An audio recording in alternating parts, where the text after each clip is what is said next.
Alors ici, je vais voir les immobilisations corporelles, les amortissements sur les immobilisations corporelles.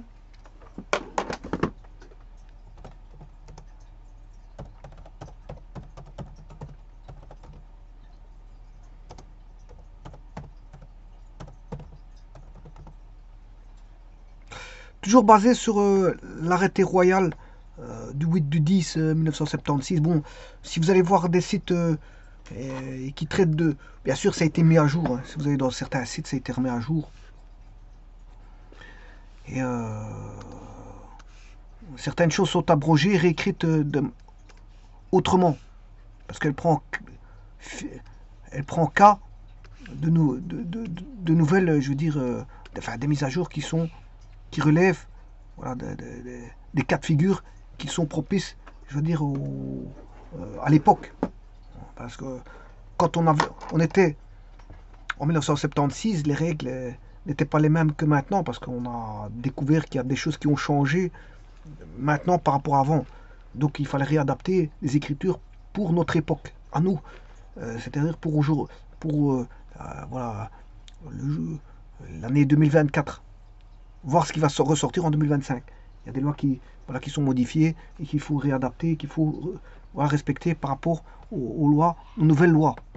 Bien sûr, il faut toujours avoir une vue sur les anciennes lois pour voir ce qu'ils racontaient. Même si c'est bon dépassé, mais c'est bien de toujours se mettre au courant de ce qui se passait avant.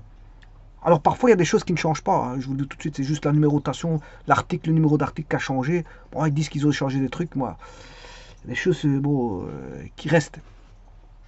Mais il y a des choses qui ont été mises à jour. Ils ont modifié certains textes en incorporant voilà, voilà, des, voilà, des nouvelles donnes. On va dire ça comme ça. Alors donc j'ai dit que je vais voir les immobilisations corporelles. Je vous rappelle que pour les immobilisations corporelles, c'est un petit peu comme les incorporelles, mais vous allez voir qu'il va y avoir des changements, hein, des changements au niveau des durées et des taux. Il faudra prendre au cas par cas, vous allez voir. Donc pour les immobilisations corporelles et incorporelles en général, dont l'utilisation est limitée dans le temps, si je prends le cas voilà, de l'utilisation limitée dans le temps, alors si vous voulez voir des autres cas qui ne sont pas limités dans le temps, il faut aller voir voilà, la législation, ce qu'elle dit. Hein. Bon, ici je vois ce qui est limité dans le temps.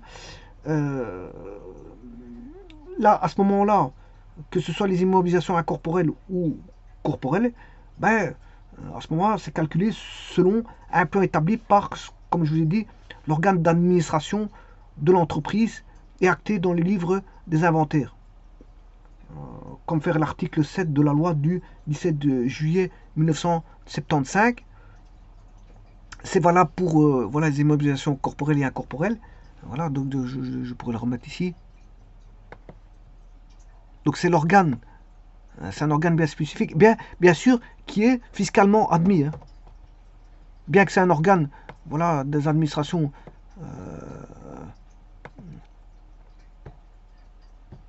bien que ce soit l'organe d'administration de l'entreprise qui a, je veux dire, acté tout ceci dans des livres, dans le livre des inventaires, voilà, eh bien, c'est au niveau de la législation fiscale, ben, je veux dire, on admet tout ça. C'est pas un problème. C'est pas parce que ça a été écrit par quelqu'un d'autre que de voilà de l'administration fiscale que voilà, elle va, je veux dire, se mettre je veux dire, à ne pas, je veux dire, acquiescer ces lois. Elles ont été actées, voilà, donc c'est pas un problème, donc fiscalement admis. Voilà. Ça c'est une chose. La seconde chose, c'est que les immobilisations corporelles et incorporelles peuvent notamment faire l'objet d'un plan d'amortissement accéléré, conformément, bien sûr, aux dispositions fiscales à ce moment-là en la matière. Alors je vous rappelle qu'un bien neuf, autre que matériel roulant, est amorti à plus de 5 ans.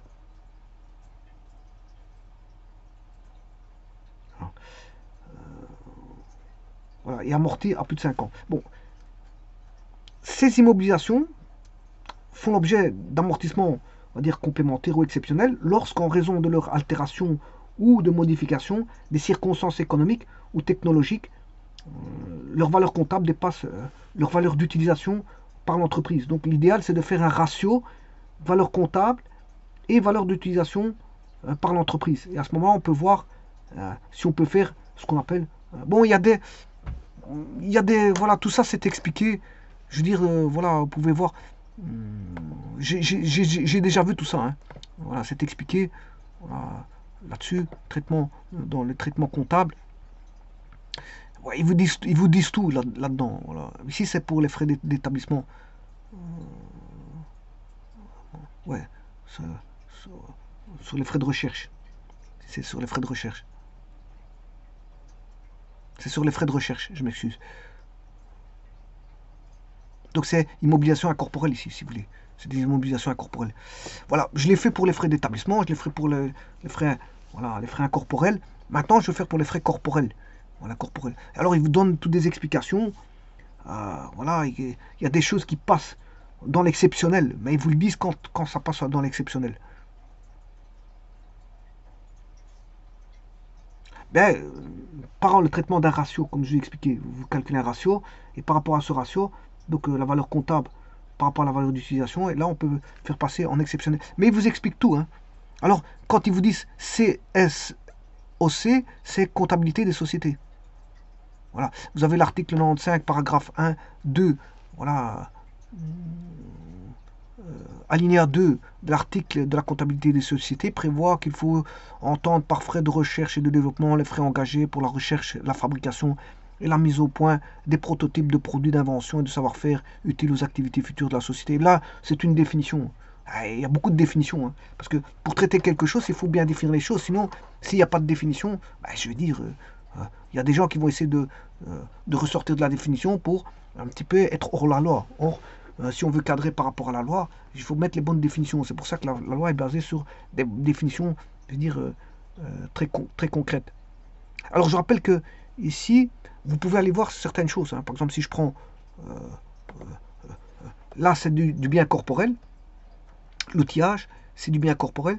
L'outillage, les petits outillages dans lesquels vous investissez pour faire tourner votre entreprise sont déductibles. Si vous investissez dans une machine à coudre ou dans du matériel de jardinage que vous utilisez aussi à des fins privées, veuillez à prendre en compte la part d'usage professionnel dans votre déduction. Cette déductibilité prend en compte aussi la durée d'amortissement. Voilà, elle prend la durée d'amortissement de votre tirage. Bon, ici, c'est une déductibilité, à mon avis, fiscale. C'est une déductibilité fiscale, mais malgré tout, elle fait intervenir le calcul, la durée d'amortissement de votre outillage. Et pour ça, fiscalement admis, c'est la comptabilité des sociétés qui va imposer certaines choses, enfin, qui va plutôt faire des lois et qui est fiscalement admis. Donc la durée d'amortissement, c'est pas forcément l'administration fiscale qui l'a voilà, définie. Voilà, il faut aller voir la comptabilité des sociétés, ce qu'elle en dit. Voilà. Donc, pour de l'outillage à titre indicatif, un taux d'amortissement fiscal de 10% a été fourni par l'administration. Bon, je vous rappelle que ça, c'est un site français. Non. C'est un site belge, oui. C'est un site belge. Fairepro.be, ouais, c'est belge. On va dire ça comme ça. Ouais, c'est un site belge. Pourtant, oui, c'est un site belge. Donc, ce que je veux dire par là, je voulais dire un truc. Bon, il y a énormément de choses bon, qui descendent des lois françaises. Bon, il y a tout plein de pays qui ont été colonisés par la France et bon, étaient sous administration française. Donc, qu'est-ce qui était la législation primordiale? C'était la législation française. Peut-être qu'il y avait des exceptions. Voilà. Mais en tout cas, la Belgique était, je veux dire, sous la tutelle française. Enfin, elle n'existait pas. N'existait pas, mais elle était sous administration française. Donc, ici, c'était voilà, un département français. La Belgique était un département français. Et donc, c'était l'administration française sous le code de Napoléon. Voilà, c'était l'époque de Napoléon. Napoléon était ici, bon, je veux dire, était administré, je veux dire, voilà, le territoire qui s'appelle maintenant voilà, la Belgique. Et, je veux dire, je ne sais pas comment ils appelaient ça, le département ici. C'était peut-être l'Ardenne ou je sais pas quoi, l'Ardenne ou je sais pas quoi. Faut aller voir les plans. Enfin, faut aller voir Je ne sais pas l'historique voilà, du cadastre du territoire ici. Je ne sais pas comment il l'appelait. Bon, est-ce que c'était administré par sous l'appellation voilà, je ne sais pas. Je ne sais pas, peut-être l'Ardenne, je ne sais pas quoi. Enfin bref. Ce que je voulais vous dire par là, c'est qu'il y a d'énormes lois administratifs bon, qu'on peut retrouver en Belgique, qu'on retrouve en France. Mais à mon avis, il y a même parfois des gens qui font des copies et ils vont dans leur voilà, promulguer des nouvelles lois qui sont une copie de chez le voisin. Donc ils ne font rien d'autre que de copier. Je vous ai toujours dit que les copieurs, on a beaucoup. Donc il y en a qui pondent des lois, il y en a qui copient des lois. Ils vont voir chez le voisin, ils regardent ce que le voisin a fait, et copient la loi. Donc c'est pour ça qu'on peut se rendre compte qu'il y a des lois qui sont similaires, je veux dire, chez des voisins. Voilà. On va dire ça comme ça. Alors, donc ici, vous voyez que le taux d'amortissement ici, de l'outillage, il est pris voilà, taux d'amortissement fiscal à 2. Bon, c'est fiscalement admis. Hein. Bon, là, il est de 10%. Alors, je vais voir ça, justement. Ça, je vais le voir dans un petit instant. Comment ça se passe. Bon, alors, je vais aller voir les terrains. Alors, je suis bien dans le corporel. Hein. Corporel, c'est bien les outils, matériel, tout ce qui est palpable. Donc, ici, j'ai trouvé ici, voilà, ici, qu'est-ce que c'est voilà, les biens immeubles. Les biens immeubles. Voilà, je vais lire un petit peu ici. Les redevances payées par anticipation en vertu de droits réels sur des biens immeubles sont portées voilà, au bilan sous les immobilisations. Si les redevances présentent un caractère périodique, elles seront en principe comptabilisées au même titre qu'une charge locative. Bon, ça c'est pas intéressant. Un droit réel temporaire classé sous les immobilisations est amorti. Voilà, ça, il parle d'amortissement.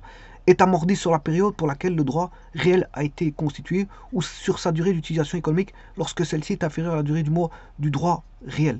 Donc, encore une fois, il vous parle d'utilisation, voilà, de durée d'utilisation économique et durée du droit réel. Oui, là, il faut mettre un ratio, il faut remettre un calcul de ratio pour voir s'il est supérieur ou inférieur. Et là, on peut prendre des considérations comme je vous ai expliqué tout à l'heure.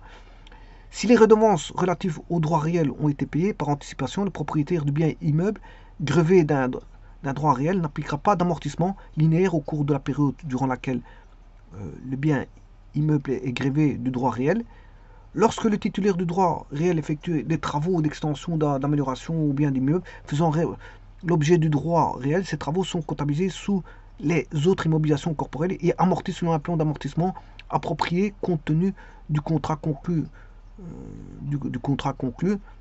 Le titulaire du droit réel et le propriétaire. Lorsque le titulaire du droit réel érige de nouvelles constructions, celles-ci sont comptabilisées sous le compte construction. Ces nouvelles constructions sont amorties selon un plan d'amortissement qui tient compte des conventions conclues entre le titulaire du droit réel et le propriétaire du bien faisant l'objet du droit réel. L'établissement d'un droit réel sur un bien immeuble ne constitue pas sous l'angle comptable une réalisation dans le chef du propriétaire du bien immeuble. Aussitôt que le droit réel est établi, le bien en question est comptabilisé sous les autres immobilisations corporelles. À l'extinction du droit réel, celui-ci cesse de produire ses effets et le propriétaire en recouvre la pleine jouissance du bien. L'extinction du droit réel ne doit en principe pas faire l'objet d'une écriture spécifique. Voilà. La commission souligne que le traitement comptable doit être envisagé en considération de l'ensemble des relations qui résultent pour les parties de la convention qu'elles ont conclues. Le présent avis vise uniquement les opérations conformes aux conditions de marché. Bon, alors ceci étant dit, j'ai lu ceci pour vous dire que on ne connaît pas toujours tout. Hein. Je vous le dis tout de suite. Bon, vous pouvez, parfois vous êtes avisé, vous allez voir des lois, vous lisez, le tout c'est de se situer sur un cas de figure. Dès le moment où on se situe sur un cas de figure, on s'intéresse à ce cas de figure. Maintenant, vous n'allez pas vous intéresser à tout le code, voilà, à toute la comptabilité des sociétés, de lire. Non, vous allez lire ce qui vous intéresse. Donc, il faut faire une recherche par rapport aux éléments qui vous intéressent. Et voilà, utiliser ce qui vous intéresse. Alors, maintenant, si vous ne savez pas, il vous reste encore, bon, demandez à un expert comptable. Quelqu'un qui s'y connaît très bien, expérimenté dans le milieu, il pourra vous diriger. Vous pouvez demander à un avocat spécialisé dans le domaine du commerce. Il pourra vous aider. Vous pouvez aller au tribunal de commerce et demander à des conseillers, des personnes qui peuvent vous conseiller, à des conseillers, bien sûr, à toute question, il faut une personne capable de pouvoir vous répondre, c'est-à-dire et pas vous raconter des bobards. Parce qu'il y a des gens, bon, elles ne savent pas là, elles connaissent pas, mais euh, à la place de dire je ne sais pas, bon, parce qu'ils sont un petit peu honteux, un petit peu gênés de ne pas savoir le cas, alors qu'il n'y a pas de gêne à ça. Quand on ne sait pas, on ne sait pas, on dit je ne sais pas. Bon, quand je ne sais pas quelque chose, je dis je ne sais pas. Soit je cherche, et je trouve. Alors moi, je peux répondre, ou alors je dis je ne sais pas. C'est tout. Bon, quand on ne sait pas, on ne sait pas. Il n'y a pas à chercher quelque chose qu'on ne sait pas. Voilà. Alors, parce que dire des âneries, ben, ça peut amener à quelqu'un à faire des bêtises aussi. Parce que si et faire croire à la personne qu'elle a des droits, alors qu'elle n'a pas de droits. On va dire ça comme ça. Donc, quand on sait, on peut dire, bon, la personne là, elle a des droits. Ben, il faut être sûr et certain, en tant que bon conseiller, bon, les droits, c'est ça, ça, ça, ça, voilà. Et ne pas l'orienter ailleurs, en se trompant, en pensant croire qu'on sait et qu'on ne sait pas. Voilà, on va dire comme ça. C'est pour ça que quand je dis expert, c'est un expert comptable, voilà, qui s'y connaît très bien dans le domaine, avec des années d'expérience, voilà, qui peut vous répondre, ou un avocat spécialisé, voilà, dans les affaires de, voilà, des droits des sociétés, voilà, ou alors encore, vous avez le tribunal de commerce, il y a peut-être des personnes qui vont vous ramener vers des personnes, des conseils. Des conseils, voilà, qui vont vous conseiller, encore une fois, sur la comptabilité des sociétés, sur les droits des sociétés, sur la législation, voilà, des entreprises, etc., etc. Bon, il y a des gens qui sont, c'est leur métier, ils font ça du matin au soir, donc ils ont beaucoup de cas de figure et c'est eux qui, voilà, qui permettent de, je veux dire, orienter la personne avec des demandes pour qu'elle puisse, je veux dire, voilà, mieux se placer pour, par exemple, un calcul d'amortissement. Parce qu'ici, moi, je suis en train de voir les tableaux d'amortissement qui sont fiscalement admis. Voilà. Et donc, elle doit pouvoir être orientée correctement. Voilà. Donc, il y a des personnes spécialisées dont leur métier, c'est que ça. C'est ça. C'est ça. C'est d'orienter suivant voilà, la façon de voir les choses pour que le client puisse se repérer et savoir comment il doit aborder la chose. Voilà. Alors, généralement, on paye des comptables et les comptables font le travail. Ils font le travail, et voilà. Et ils connaissent le métier, leur métier, ils le connaissent. Donc à ce moment-là, je veux dire, ils savent comment est élaboré un tableau, je veux dire, voilà, d'amortissement qui est fiscalement admis. Alors, le tableau, le voici. Voilà, je vais le mettre ici en présence. Bon, alors, frais d'établissement, j'ai déjà vu. Hein. Voilà. Immobilisation corporelle, dont les durées sont limitées, j'ai déjà vu. Dont les durées sont limitées. Allez, ça, j'ai déjà vu. Donc, ça, je n'y reviens plus. Dont les durées sont limitées, j'ai déjà vu. Parce qu'il y a des cas exceptionnels, c'est pour ça que je dis ça, des cas exceptionnels. Bon, ici, je mets que les durées. Voilà, c'est la. Ici, et là, je suis en train de voir les immobilisations corporelles. Et encore une fois, pas de l'exceptionnel. Je vais faire uniquement ceux dont la durée est limitée. Donc je ne fonctionne pas dans l'exceptionnel. Hein. Voilà, ici, c'est juste, je prends le cas de figure où. Alors, maintenant, dont la durée est limitée, d'accord, mais il y a différents cas de figure. Il y a les terrains, voilà, terrains. Alors, pour les terrains, il n'y a pas d'amortissement. Pourquoi? Parce que les terrains ne se déprécient pas avec le temps, tout simplement. Donc il n'y a pas d'amortissement sur les terrains. Mais il y a toujours, c'est pour ça que je vous dis qu'il faut aller voir la bonne personne, comme je vous ai dit tout à l'heure, parce qu'il y a des exceptions, et tout le monde ne connaît pas les exceptions. Le problème, il est là. Il y a des choses générales, courantes, mais il y a des exceptions. Les exceptions, elles n'arrivent qu'exceptionnellement, donc on ne les connaît pas. Puisque ce qui arrive couramment, on le sait, mais ce qui arrive exceptionnellement, on ne le connaît pas. C'est pour ça qu'il faut voilà, s'entourer de bonnes personnes qui ont les connaissances et qui peuvent soit vous dire directement ou faire une recherche et vous dire ce que la loi en dit. Parce qu'ils vont se renseigner aussi. Hein. Il y a des gens, ils vont se dire, bon, je connais peut-être la réponse, je vous la dis. Il y a des gens, ils la connaissent pas, mais ils vont vous dire une réponse. Donc ils vont mal vous orienter, parce qu'au bout du compte, c'est la personne qui a été mal orientée qui va, voilà, qui va en subir les conséquences. S'il fait un mauvais calcul d'amortissement, voilà, au niveau de la législation, voilà, parce qu'on a mal orienté, parce que quelqu'un pensait croire connaître, mais en fait, elle avait peur de dire je ne sais pas, parce qu'elle se retrouvait justement dans un bureau, elle était censée vous communiquer les bonnes informations, mais elle ne vous a pas connu. Dans ces cas-là, il faut dire je ne sais pas, et vous dire bon, je regarderai plus tard, et je vous rappellerai je veux dire, je vais faire une recherche. Voilà, parce qu'on fait toujours une recherche, et puis quand on a trouvé, là, ce moment au téléphone, on peut, je veux dire, donner le meilleur renseignement possible. Et pas dire, bon, je connais, faire croire qu'on connaît, en fait, on ne connaît pas. Il y a beaucoup de gens comme ça.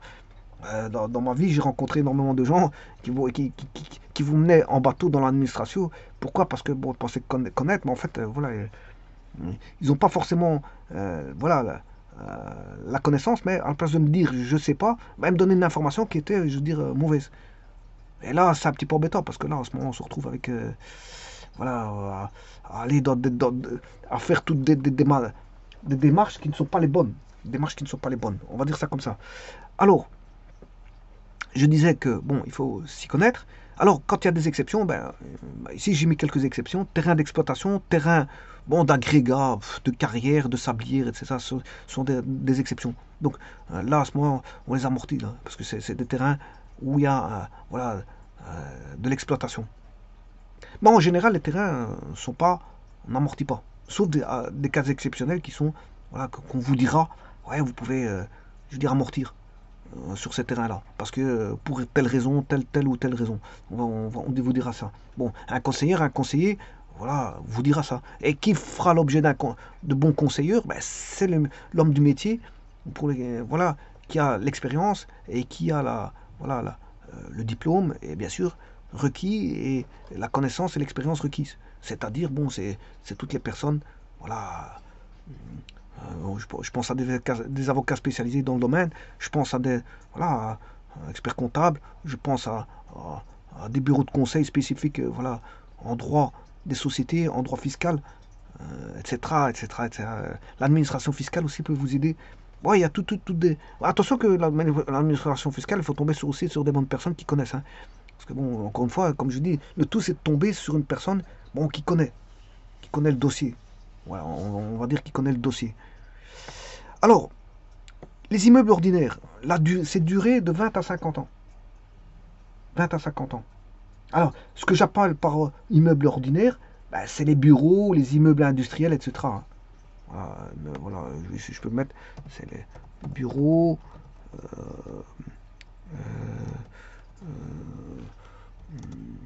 immeubles industriels, etc. Immeubles industriels. Oui, je vous rappelle que parfois, le conseil il est gratuit, mais parfois le conseil il est payant. Hein. Il n'est pas toujours gratuit le conseil. Hein. Parfois l'information il faut la payer. Quelqu'un qui va apprendre des cours, prendre une formation, ben, il faut payer la formation. Hein. Et généralement, bon, c'est les entreprises qui payent la formation pour former leur employé, leur ouvrier. Mais là, aller chercher l'information, c'est payant. Toute information est payante. Toute information est payante. Bon, il y a des personnes bon, qui délivrent des informations, je veux dire, gratuitement. Je veux dire, si ça ne les dérange pas, c'est le principal. Chacun a sa vision des choses. Mais disons que normalement, toute information est payante. Toute information est payante. Vous allez chercher une information, bah, normalement, les informations sont payantes. Par exemple, vous allez chercher, voilà, carte d'identité, avec documents de carte d'identité, on va vous demander, voilà, de payer quelque chose. Ou peut-être pas. Peut-être oui, peut-être non. Alors voilà, si maintenant vous êtes contrat payé, vous payez, vous ne pouvez pas dire non. Donc on a les immeubles dits ordinaires, ben là à ce moment-là, l'amortissement, ben, il est durée de 20 à 50 ans, taux il varie de 5 à 2%. De 5 à 2%.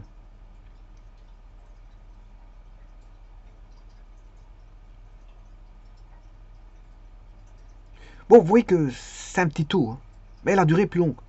Les bureaux, les immeubles ordinaires, la durée est plus longue, mais le taux il est plus petit. Maintenant, plus petit par rapport aux immeubles spéciaux, c'est pour ça que je voulais dire ça, plus petit ou plus grand, c'est pas comparativement à quelque chose, hein.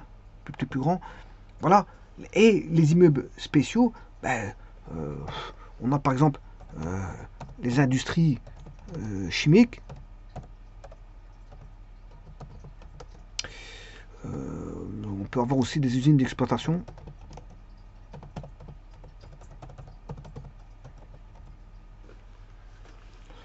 Non, pas les usines, parce que les usines d'exploitation, c'est les immeubles industriels. Je dirais plutôt les usines, les usines d'explosifs, voilà. Ça c'est spécial, les usines d'explosifs. Ça c'est du spécial.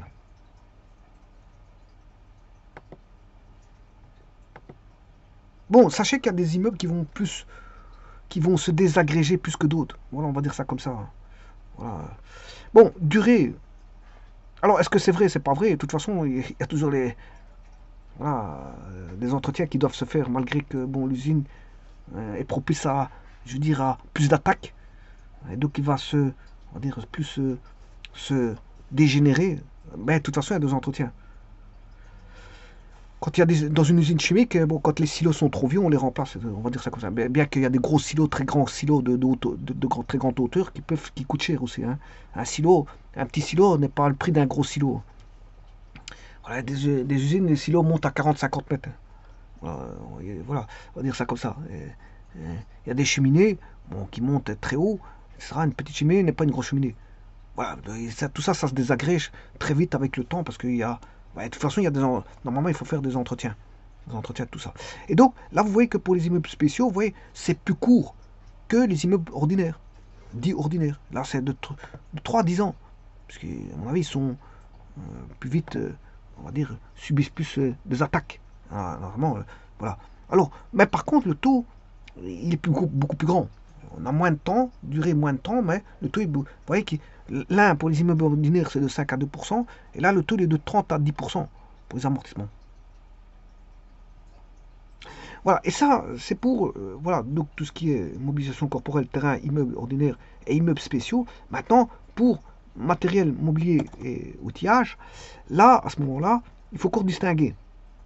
Voilà, on distingue le gros outillage, le petit outillage, le matériel de bureau, le mobilier de bureau et le matériel roulant. Alors, bon, ce qu'il faut savoir, c'est soit la durée ou comment on appelle ça, le taux. Et alors là, je vous ai mis voilà, un tableau ici. Bon, le gros outillage, durée, c'est 10 ans. 10 ans, gros outillage. Bon, alors, petit outillage, c'est 3 ans. Alors, si on vous a volé, voilà, on va dire, au bout de la 5e année, si on vous a volé votre petit outillage, je veux dire, vous pouvez dire qu'il a été amorti. Il est amorti. Bon, ça, moi, ça m'est arrivé. Bon, on m'a déjà volé de l'outillage, mais heureusement que c'était de petits outillages, mais c'était la conséquence de quelques outillages quand même qu'on m'a volé, donc je vais dire, bon, de toute façon, pour moi, ils étaient amortis, mais voilà, ils étaient amortis. Ça ne, je veux dire, justifie en rien que bien sûr, bon, un voleur, ça reste un voleur, on va dire ça comme ça. Il a volé votre matériel. Ben, le jour où il se fera attraper, ben, je veux dire, il paiera les conséquences. On va dire ça comme ça. Il sera traité de voleur pour toute sa vie. Voilà. Et un voleur, bon, je vous dis, il a une étiquette qui est là toute sa vie. Ouais. Bon, sachez qu'on m'a déjà volé beaucoup de choses. Voilà. Mais que un voleur est considéré voleur pour toute sa vie. Il a une étiquette de voleur pour toute sa vie. Voilà. Donc, ici, si on m'a volé du matériel, bah, c'est vrai que c'est du petit outillage.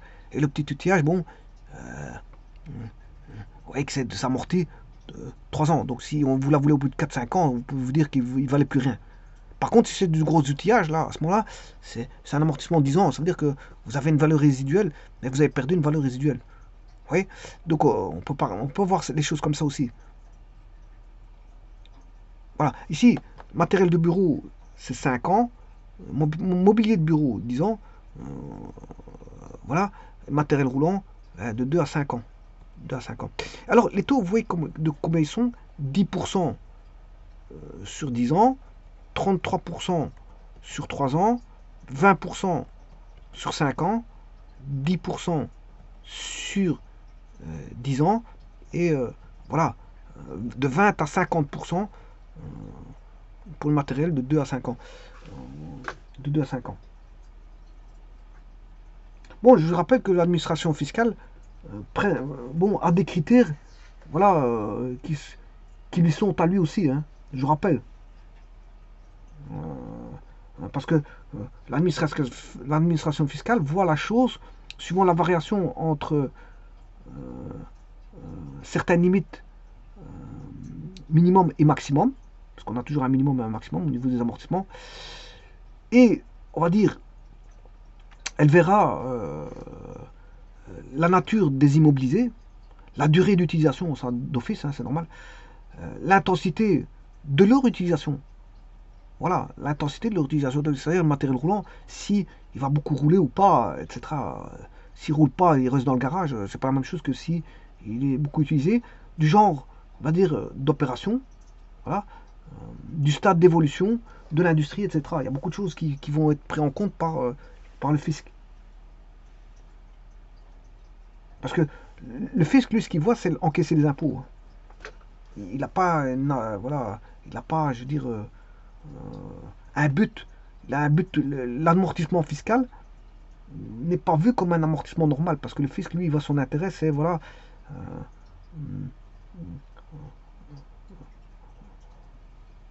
Le but du fisc, c'est pas de tempérer les amortissements à prendre en charge en vue de,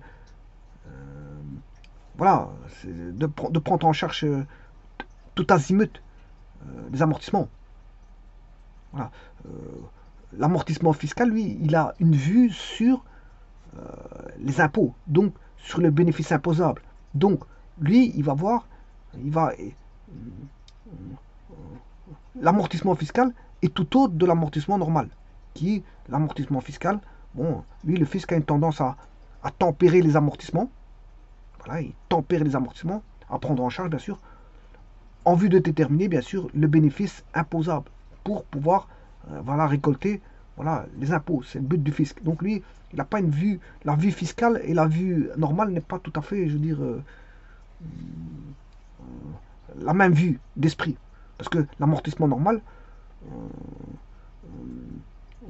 c'est l'amortissement qui couvre régulièrement par imputation au coût la dépréciation moyenne des installations de manière que lorsque celles-ci n'auront plus de valeur industrielle, elles n'aient plus de valeur dans les livres comptables. On va dire c'est ça le principal vu l'amortissement normal. Mais l'amortissement fiscal, lui, c'est pas ça. Lui, ce qu'il veut, c'est encaisser des impôts, donc c'est voir le bénéfice imposable et donc voilà entrevoir la chose pour que il n'y a pas, on va dire, un amortissement qui soit grossier, voire minimal.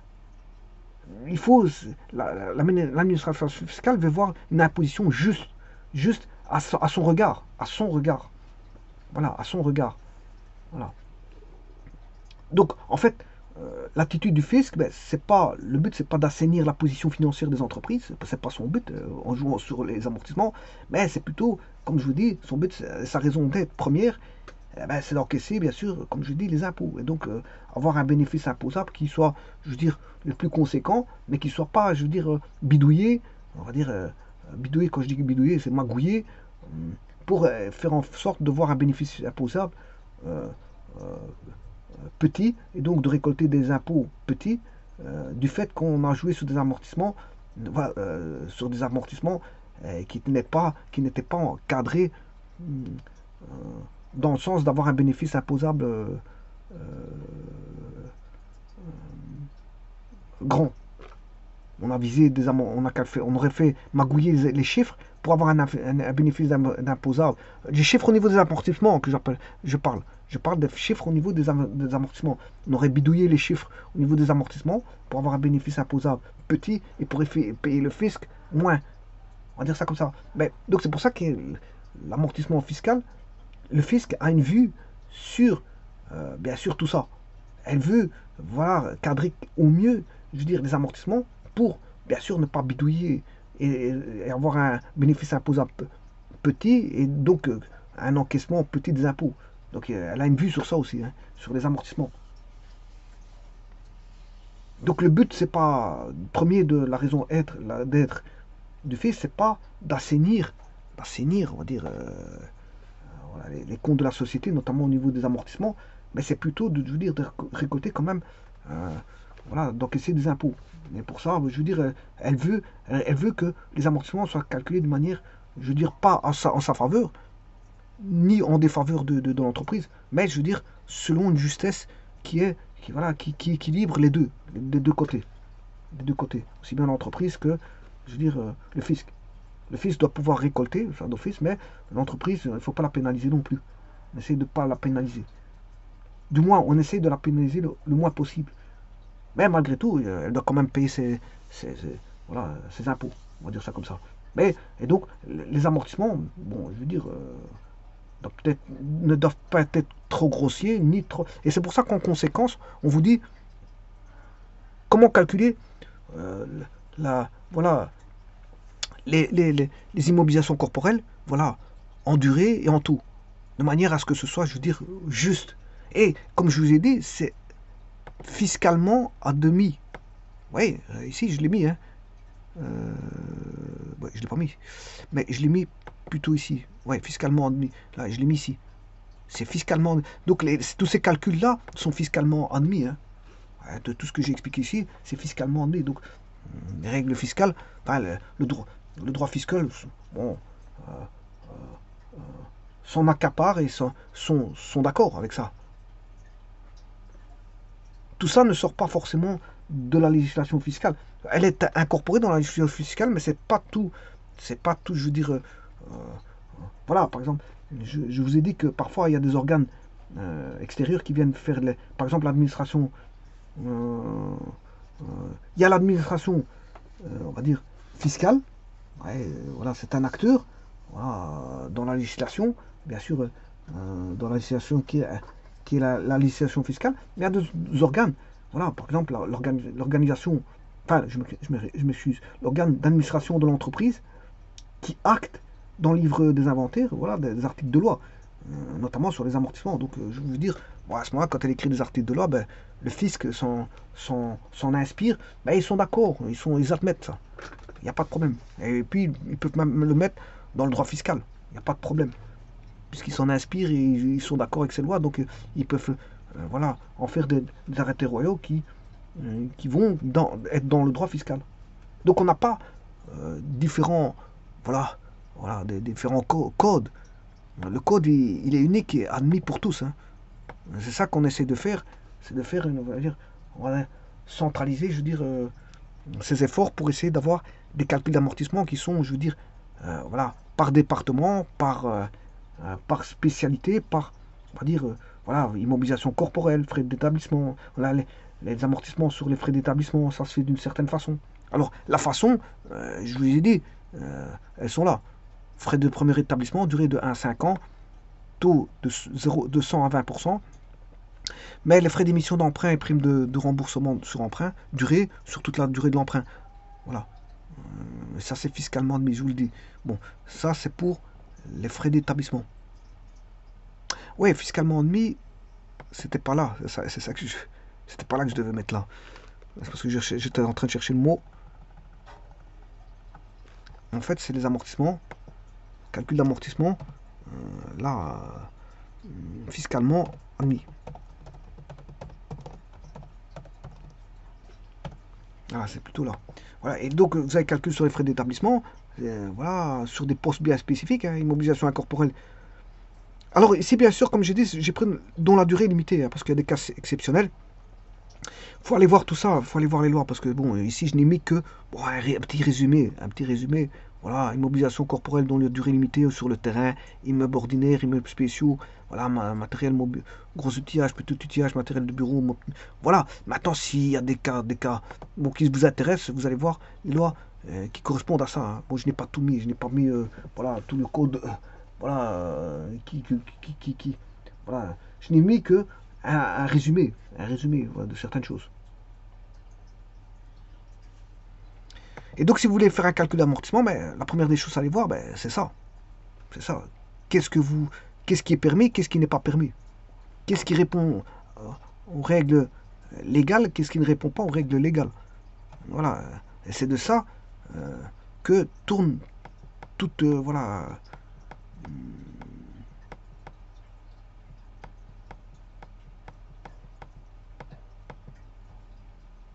C'est d'établir, je veux dire, qu'est-ce qui est permis dans le calcul des amortissements. Qu'est-ce qui est permis.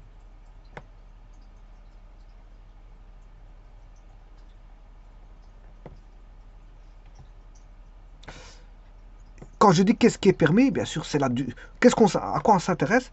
Ben, quel type d'amortissement il faut calculer. Ouais, si vous avez compris l'astuce, il faut savoir, il y a quelques petites choses à savoir. Je terminerai avec ça. Ben, si vous avez un bien, en résumé, vous avez un bien. Par rapport à ce bien, vous le mettez dans un des segments donnés, frais d'établissement. Voilà, est-ce que c'est un frais d'établissement? Est-ce que c'est voilà, une immobilisation incorporelle, voire une immobilisation corporelle? Par rapport à ça, bien sûr, l'incorporel, ben, c'est les brevets, marques, voilà, recherche et développement, goodwill, etc. Voilà. Dans ce qui est de corporel, là, à ce moment, il faut encore distinguer.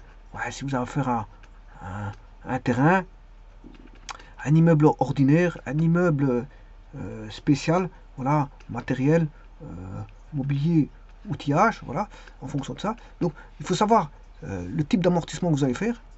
Le type. Alors, les types, il y en a plusieurs. Hein.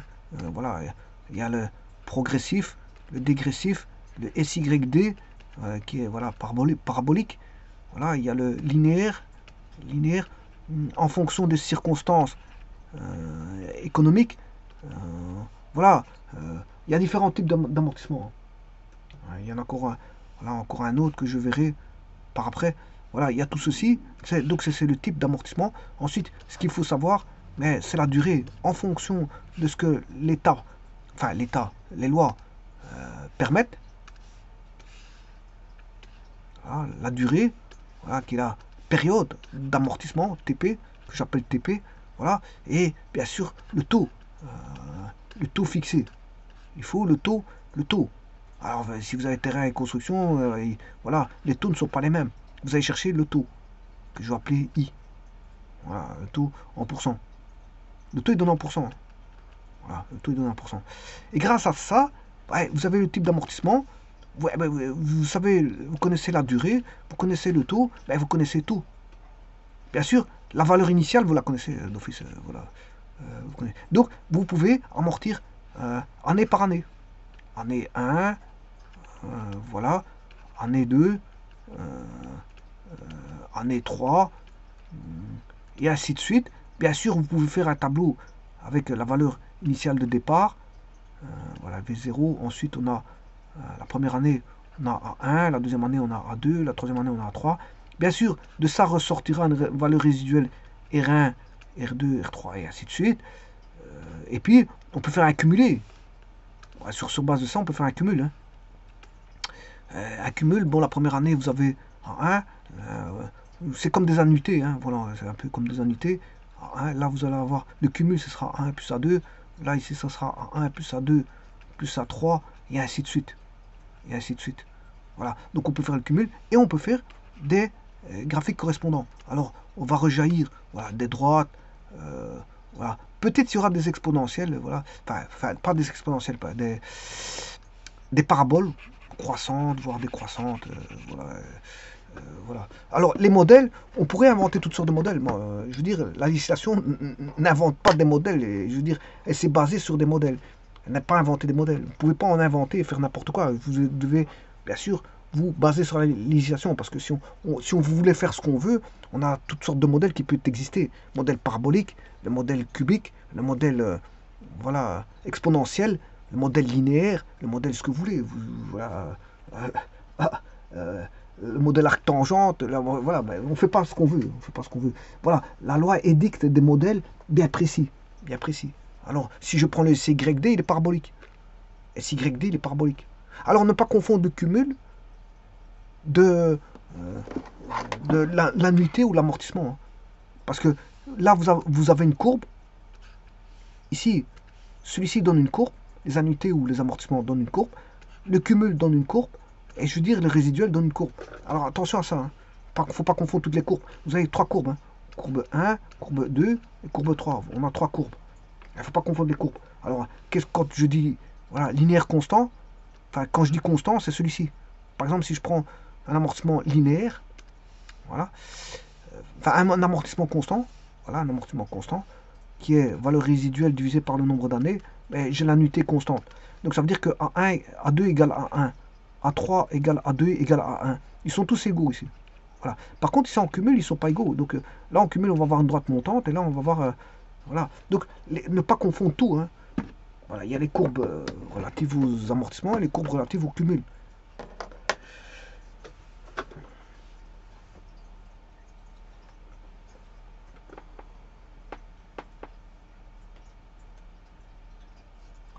Je vous remercie.